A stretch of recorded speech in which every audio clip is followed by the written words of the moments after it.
The Amber Monolith by Monty Cook. Read by Justin James.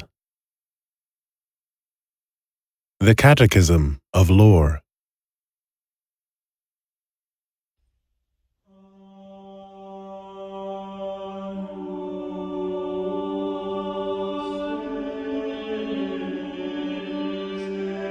All glory to the originators of truth and understanding. Praise to the innovators of steel and synth. Praise to the shapers of flesh, of bone, and of mind. Glory to those who resculpted the sustaining earth and the life-giving sun. Praise to the senders of signals, who even now whisper into machine ears and give life to the inanimate. Praise to those who traveled to the stars and the realms beyond the stars. All glory to the originators of truth and understanding. Let us then resume the recitation of the sacred chronicle of High Father Calaval, Amber Pope and founder of the Citadel of the Conduit and the Order of Truth, as written by his grandniece, Doroa of the Silent Psalm.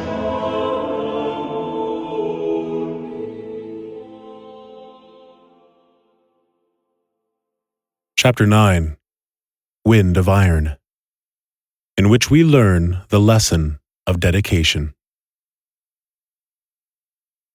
Calaval climbed the hill, his pet Thuman at his side. Crumbling bits of ancient brick turned to gravel with each step. At the top, he saw the amber obelisk the old woman had told him about. It stretched impossibly into the sky. The reddish-yellow light of the old, tired sun caught in its angles high above the plain of ruin. Even after all these eons, the machine at the heart of the obelisk still thrummed with power. Rings orbited the device, spinning with unearthly precision. The Thuman sat on its haunches, multi-jointed legs folding beneath it. It looked up at its master with narrow black eyes. Red dust covered the furry crest atop its head. Calaval set his heavy pack down next to him, exhausted. He bent down and brushed the dirt and dust away from it, and then from his clothes. Finally, he brushed the red dust from the Thuman. "Don't worry, Fedek," he whispered. "You won't have to go inside. I'll have to do that alone." Fedek's gaze, as always, made it seem as though he understood. After a short rest, the pair resumed their journey. The people in the last village, Cloudridge, had called this the Plain of Brick. The lack of creativity did not surprise Calaval. A simple folk without a clave, they toiled in fields and herded charret in the fertile valley to the south. But they'd given him food in exchange for a few baubles and shins he carried with him, and gave him a place to sleep, so it was difficult to feel anything but kindly toward them. Isolated villages with Aeon priests often became fearful of strangers and dangerously insular. Once, he had come upon a community that had stumbled upon a buried facility from the prior worlds while digging a well. They had inadvertently released a noxious gas, transforming the entire population into maniacal, superhuman cannibals. Calaval had barely escaped alive. Aeon priests and their knowledge of Numenera could prevent incidents like that. Calaval sought to join their ranks. History taught that the ancient races that had dwelled upon Earth before the Ninth World wielded great power. This power came from knowledge. It might not be possible for Calaval, the Aeon priest, or anyone else on Earth of the present to master all that knowledge, but surely there were secrets there, lost to the past, upon which they could build a future. Calaval was certain of it. It just had to be discovered. Or rather, rediscovered. He had a plan on how to start. A red cloud rose on the horizon, beyond the obelisk in the sky. Someone moving across the dry plain? Certainly something big if that was the case. Perhaps a herd. Perhaps a pack of raiders. Fedek whined. The cloud loomed larger. No herd. No creature at all. A dust storm. Calaval unpacked his desert filter and put it over his mouth. Then he fitted one over Fedic's nose and mouth. The beast pawed at it a few times, but accepted it quickly. They had been through dust storms together before. The barren plain offered little shelter. Calaval kept walking, for there were few other options. The Thuman stayed very close. The wall of onrushing red engulfed the obelisk and bore down upon the explorers like a monster. Through his filter, a scent caught the young man's attention. It jogged a memory. It triggered fear. Iron wind! Calaval looked around helplessly for some kind of shelter, but there was nowhere to hide, not from the wind. He would stand against the ravages of a sandstorm, even as it tore at his flesh, but iron wind was something different altogether. It didn't just tear at flesh, it altered it.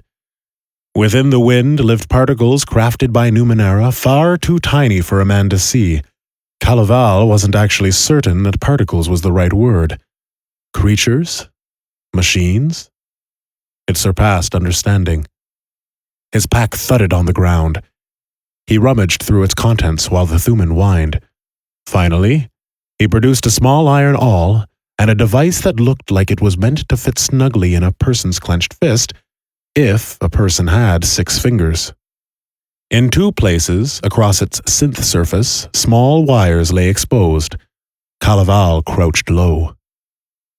A small glass panel on one side showed lighted symbols when he pressed a small stud where his thumb would fit. He didn't know what the symbols meant, but he knew that when a symbol that reminded him a bit of a bird in flight flashed, he needed to press the stud again. He glanced up and saw the roiling red cloud approach. Ignoring the sweat beading at the bridge of his nose, Calaval pushed the awl up into the cavity among the exposed wires near the bottom. The device shook a bit, and there was a sizzling sound and the smell of burnt air. Suddenly, a droning noise engulfed Calaval, and the nerves all along his flesh tingled unpleasantly. The yawl slipped from his hand. He clenched the device and pulled Fedic close. The Thuman squirmed as the air around them shimmered. The hair on Calaval's arms rose and his skin prickled. The shimmering air smelt like a thunderstorm. He knew that it was a sort of halo around him, an aura, a field. He did not know, but he hoped, that the field would repel the dangerous, unseen things in the iron wind. The approaching Numenera storm did not offer him much time to wonder if it would work. The air was suddenly red, churning. The generator in his hand vibrated at a terrible frequency. It numbed his hand and then his arm. He concentrated on holding fast to it, even though he could no longer feel it.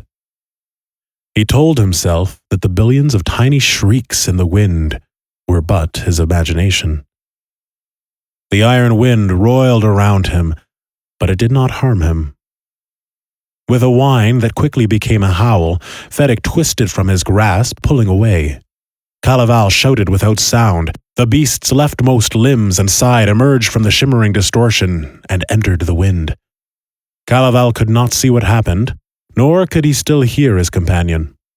The Thuman's body thrashed. Calaval grabbed a handful of Fedic's hair and held on as best he could while the device in his other hand numbed more and more of his body, weakening every muscle he had. He closed his eyes. The wind passed more quickly than any sandstorm would, but none too quickly for Calaval. The device dropped from his contorted, numb fist onto the stony ground. He collapsed, but was careful to pull Fedic atop him rather than to fall upon the beast. Fedic made a plaintive moan unlike anything Calaval had ever heard. When he could manage it, Calaval lifted his head to look at his pet. Hundreds of tiny, worm-like tendrils flailed where Fedic's left 2 limbs had once been. The flesh around those legs, all along the left side, looked and felt like metallic plates. Orifices that Calaval could not begin to understand erupted and closed on the beast's new portions. The left side of its face contorted with open and closing eyes, as if a crowd of smaller creatures had taken up residence in its head. The wind had rewritten the Thuman. Every bit of its flesh that the wind had touched, it changed. Calaval pushed Fedek from atop him and stood. His stance was not steady, but he hardly noticed. He looked only at his longtime companion slowly writhing on the ground. Pain was evident in every fiber of the creature, new and old. With a wail, Calaval drew the long knife at his side from its leather sheath. He held his breath. Tears streamed down his face. He wanted to close his eyes, but he feared his aim would fail. So he stared down at Fedek. He watched his friend's eyes as he sliced into the non-metallic part of its neck. Blood pooled around the creature. It died in silence. Calaval did not curse the gods, his mother had taught him, nor did he pray to them for mercy. It wasn't that he did not believe in vast non-human intelligences living in the sky above. He had seen them orbiting in Yesai's telescope night after night. He just did not believe that they directed events. He believed in cause and effect, not gods. Even the things inhabiting the data web were created, the result of someone's knowledge and understanding. He believed in the universe and its laws, set in motion billions of years earlier. Just because the people of this world called it magic did not mean that he could not see beyond. That was what the Aeon priests did, and, as hard as it was to accept, that is what he would do too. The Numenera, as the priests called it, rose because of the intellect of the people of prior worlds. It only seemed like miracles. It only seemed like damnation.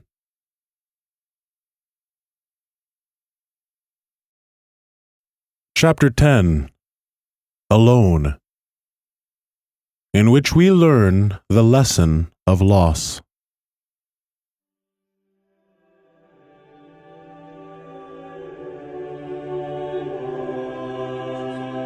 Alas, Chapter 10 is lost to us. It is believed by the council that it contained details of Calaval's mourning of his animal, and thus described his compassion and capacity for love. Likely, it also detailed his fantastic intelligence, particularly his near-perfect recall, and his great wisdom, often being well prepared for contingencies that most others would never have foreseen. Instead of its contents enriching us, let us contemplate on the significance of lost knowledge. No greater loss exists. All glory to the originators of truth and understanding.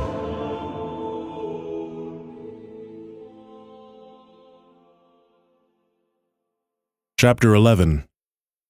Entering the Obelisk, in which we learn the lesson of perseverance. The Amber Monolith rose high above Calaval. Almost directly below the obelisk machine, the noise that the vast spinning mechanism produced drowned out the sounds of his own weary breath. The rotating rings moved and thrummed in a rhythm that heartened him. It was exactly what he was looking for. The old woman in Cloudridge had told the truth. Calaval had only one last trick in his bag.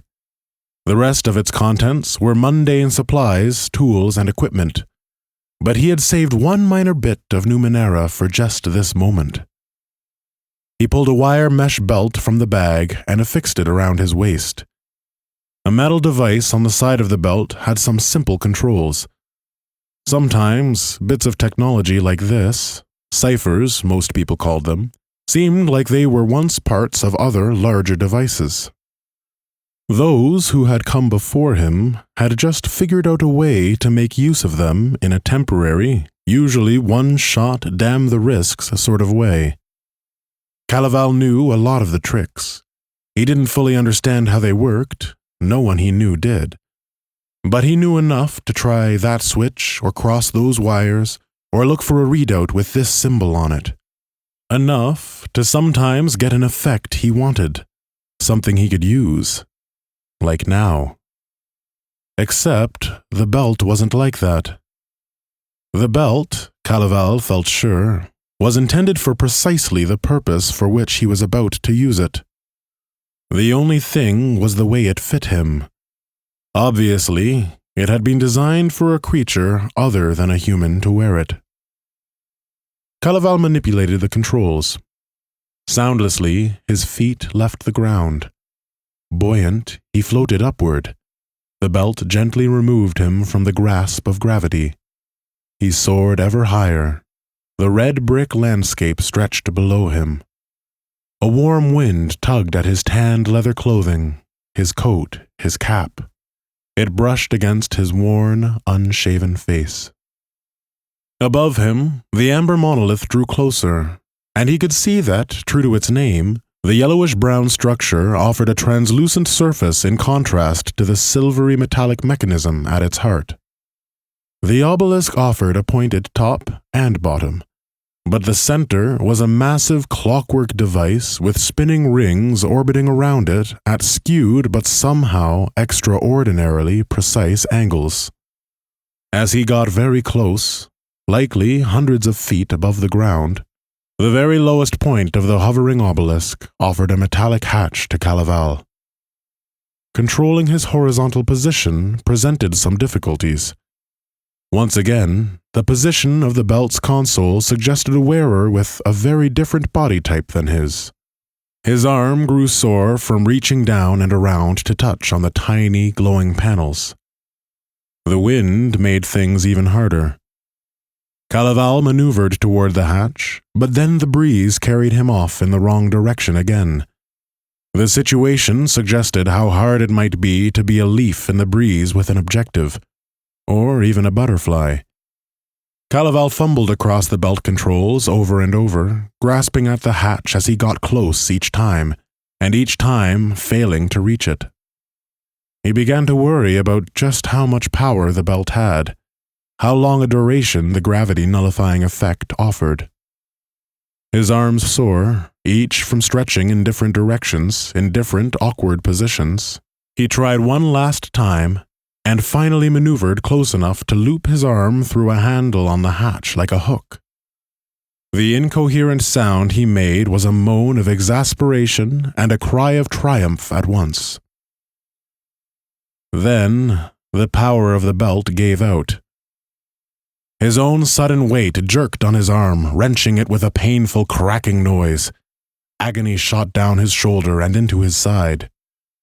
He grabbed his wrist with his free hand to make it harder for him to slip loose, but he almost blacked out from the pain. Dangling from the bottom of the obelisk, he gasped for a breath he could not seem to get. His mind swam, and he had to fight to keep a focus. Finally, because if he did not, he knew he would soon faint and fall, he let go of his own wrist and thrashed at the hatch to try to find a way to open it. That task, at least, was surprisingly simple. An easily moved lever produced a sudden hiss, and then the hatch opened slowly. Calaval struggled to hang on to the moving hatch. When it stopped, he twisted his body around to look up into the opening it gave.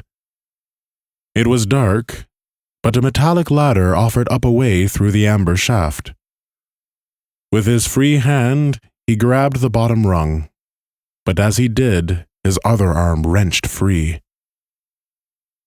Again, terrific pain lanced down his body from shoulder to hip. He bit down on his tongue, which may have been the only thing that kept him conscious. His one arm dangled useless. He had no idea how he would climb up the ladder. He did the only thing he could think of, and pulled himself up as high as he could, and kicked his leg up to hook it onto a rung. After a few tries, he succeeded, But when he did, his pack came loose and spilled its contents down the long way to the ground. Thoughts of gods to curse once again came to his mind. Once again, he refused. Chapter 12, in which we learn the lesson of ingenuity. The climb was long and agonizing. Every surface around Calavel vibrated slightly, with a constant thrum that kept time with the spinning rings of the central heart of the monolith. Even the air seemed to shake, ever so slightly, exactly the rhythm he had memorized, the one he had been looking for. The top of the amber shaft offered light too dim to see, and Calavel had lost his glow globes when his pack fell. With his good hand, he pulled a box of matches from his pocket and struck one. He confirmed that his immediate surroundings were safe, and then tossed the match away, collapsing on his side for an unknown time. He knew he had to push his arm back into its proper position. When he was a young man, he had seen his farmer father in a similar situation. He had had to help the man reset his shoulder. Today, Calavel would have to do it himself. He struggled to his feet. The pain made his head swim, and he almost fell. He felt the wall in the dim amber-hued light. He positioned his dislocated limb with his useful arm. He took 3 quick breaths. Not giving himself time to think about it, he rammed his body against the wall. He shrieked and fell to the floor, writhing in agony. He shrieked louder the second time.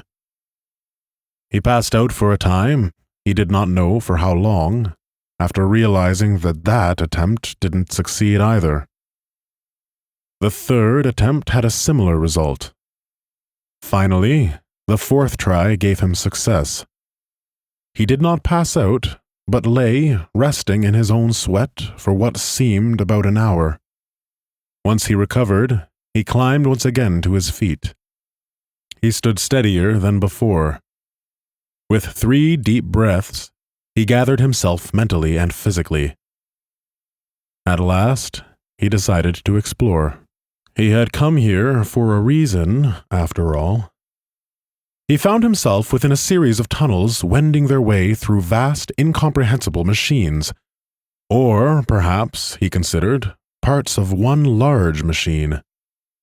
The latter, he determined, seemed most likely. After burning through half his matches in his explorations, he found a pile of scrap synth in various sizes and colors. Mostly pipes, some of which were hollow, and others filled with cables and wires. Some were broken and jagged. Calavel found a hollow pipe of white synth about 2 feet long. He used his knife to cut his leather cap into strips. Poking a strip down into the pipe, he created a makeshift torch. It wouldn't last long, and it created a lot of smoke, but it would last longer than a match, and he had many strips of leather and cloth to use. He climbed another shaft, and after wandering more, yet another. During each ascent, his torch failed him, and he had to relight it in the dim light once he reached the top. By the time he did this after the 3rd climb, a loud staccato burst of sound startled him. He dropped the torch, and the barely lit leather strip fell out. The strange, irregular noise accompanied a flash of blue-white illumination. And again. In these brief instances of light, he saw nothing move. A panel in one wall opened. More light from within. With a yawning hiss, a silhouette emerged. Clatter, whir, groan, ancient limbs stretched to life. Metal, flesh, and wiring shambled in the form of a looming ape. Shaggy hair fluttered about it, as if each strand had its own prehensile life. White eyes glared from above a wide snout, symbols scrolling across them from side to side. Calaval did not wait to see more. He leapt down the shaft, throwing himself from rung to rung, letting gravity take him at speed. His shoulder was still tender, but he ignored it. A howl from above shook his bones. A dark shape blotted out the light from above. He climbed down faster. Recklessly, he dropped down the shaft. Each drop risked pulling his arm from its socket, but terror ruled his behavior, not pain. At the bottom of the shaft, he retraced his path through the winding maze of machine access conduits. He heard the thing land at the bottom behind him with a powerful grunt. He was sure that he could smell the beast too, musk and machine oil mixed with something he couldn't place. In the near darkness, he surged down the corridors, running a hand along the walls. The guardian thing that he had awoken was behind him, tracking him. By sound, perhaps? Calaval tried to be as quiet as he could, but soon gave up and erred on the side of speed. The thing could be following him by scent. It could even be following a heat trail of his own steps. He knew such things were possible. Finally, he reached the pile of scrap tubing. The pipes, however, once he grasped a few, seemed far too light to be used as weapons. Instead, he grabbed one about his height and got moving again. The bestial thing lumbered ever closer. Calaval reached the shaft down and dropped the tube. Then he followed it down, again performing more of a barely controlled drop than a climbing descent. The creature came down behind him, closer this time and gaining.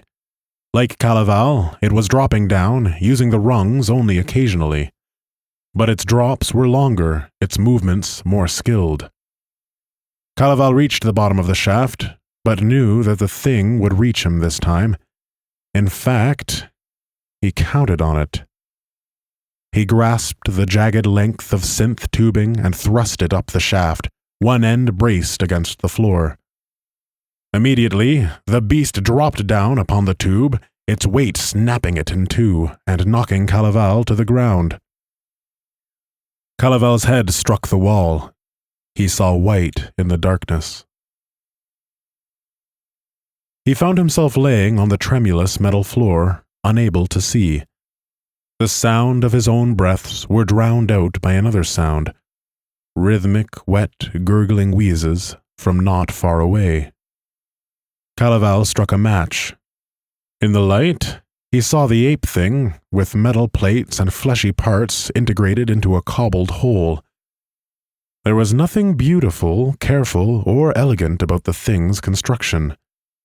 Even its organic portions did not seem to exist in any sort of natural relationship. Hair-like tendrils writhed across its body, each ending in a tiny sphincter mouth, and each tiny mouth whined in agony. Through the center of its broad torso projected the broken tube. The momentum of the creature's descent had thrust the shaft more than 3 feet into its innards. The beast did not move. Each breath was labored and filled with fluid. Blood, mixed with some white milky liquids, pooled around its prone body. Calaval's fear turned to remorse, pity. He thought that the best thing he could do was bring the beast's suffering to an end. He wanted to give it a quick death. He had no idea how to do that. His small knife, now in his hand, seemed ridiculously tiny and fragile for the task. He approached closer in the light of a new match, but the creature howled and struggled to move, causing it far more pain. Calaval sighed. His thoughts drifted back to Fedek. He sat on the floor. He stayed with the creature until it drew its last labored breath. Chapter 12, Machine's Heart, in which we learn the lesson of comprehension and understanding. In the mechanical parts of the dead guardian, Calaval had found some easily removed bits that, with some slight modification and adaptations he could use. If he hadn't dropped most of his tools with the rest of his gear, he perhaps could have achieved more. Perhaps most important of them all were the glowing modules in the creature's eyes that, once removed, provided about as much light as his tiny torch. He knew that their illumination would fade, but in terms of his own needs, it would be long after it ceased being important. With these new ciphers, he ascended back up through the obelisk's inner workings. He crept slowly now, quietly. No more guardians appeared. He stopped to rest, and, regretting having no food, he slept. Steadily, he climbed the length of the massive monolith until the quivering in every surface reached a powerful intensity. Reaching the top of the 23rd shaft he had climbed, he determined that he had found the heart of the machine. At that level, he began to explore in earnest, carefully noting everything he found. The glowing cylinder stretched 20 feet across, 30 feet high. Made of blue metal, it gave off a blue-white glow. It floated 2 feet from the ground and hovered 2 feet from the high ceiling. Nothing connected to it from all the machinery around it, but Calaval knew that it was connected by invisible fields of energy and force. He wiped the sweat from his brow. The interior of the monolith was warm and humid. The air was stale, stifling. He needed to get inside that cylinder. He studied its surface for hours, looking for an access panel or a hidden hatch. He found nothing. He slept again, fitfully. He searched the walls of the large chamber around the cylinder. He studied them for mechanisms that might open or provide access into it. Finally, he returned to the cylinder and scoured its vibrating, glowing surface again. After long last, he determined that there was a panel in its surface, a door, almost impossible to perceive, but there was no obvious way to open it. Driven by this new discovery, he returned to the machine-filled perimeter of the room. He followed lines of conduits that ran across their surfaces, up to the ceiling and down to the floor. He ascertained that the controls of some important function lay behind a large metal panel, but when he tried to pry it off with his knife, its iron blade snapped. He sat down on the floor, tired and hungry. "Of course," he said aloud. He pulled out one of the components he had removed from the guardian creature. A weapon that had been built into one of its arms, he could coax its power for a different use of his own. Sliding open a tiny panel at one end of the device, he moved a tiny switch while pointing it at the panel. He saw nothing, but felt the fist-sized thing almost buck out of his hand. He thrust it toward the panel, which buckled with a loud bang and folded like paper. Guiding it with the device as though it was an invisible fist, he pulled back and the panel tore from its mountings. Calaval tossed the device to the floor next to it with satisfaction. The newly glassed plate exposed flared to life and light, showing symbols and diagrams. Calaval recognized almost nothing, but after a few tries, touching the screen and moving the symbols as though they were objects rather than bits of light, he quickly figured out how to activate the cylinder's door. Turning to face it, he watched as the square section of the machine's heart simply faded from sight. This revealed an empty but brightly lit interior. Without hesitation, Calaval entered the cylinder, and then stood elsewhere. Without realization of transition or translation, Calaval had moved vast distances. As he had hoped. Long ago, he had learnt of this place. High above him stretched a transparent dome. Through it, he looked up at the world, displayed before him as the center jewel of a vast night sky panorama. Or, rather, he reasoned, he looked down at the world. For he knew that he was in a citadel created in eons past by inhuman hands, and placed high above, permanently in the sky.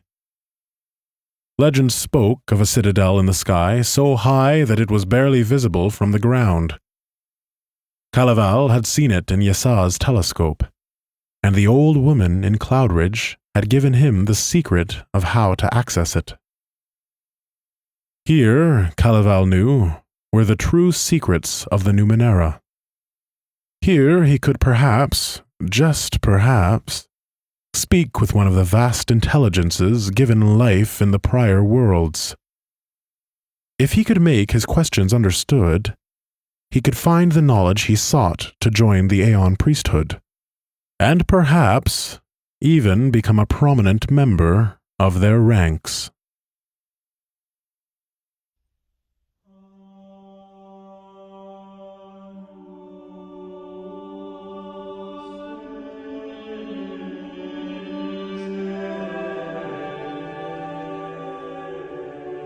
Thus ends the second part of the sacred chronicle of the Amber Papacy. Little did Calaval know that the knowledge he would gain would make him not an Aeon priest, but greatest among them. The High Father, greatest of the Aeon priests, and founder of the Order of Truth.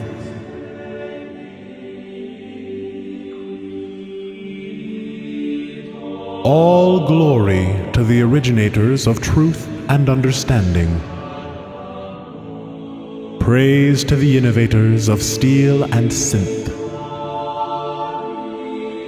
Praise to the shapers of flesh, of bone, and of mind. Glory to those who resculpted the sustaining earth and the life-giving sun. Praise to the senders of signals, who even now whisper into machine ears and give life to the inanimate. Praise to those who traveled to the stars and the realms beyond the stars. All glory to the originators of truth and understanding. Numenera.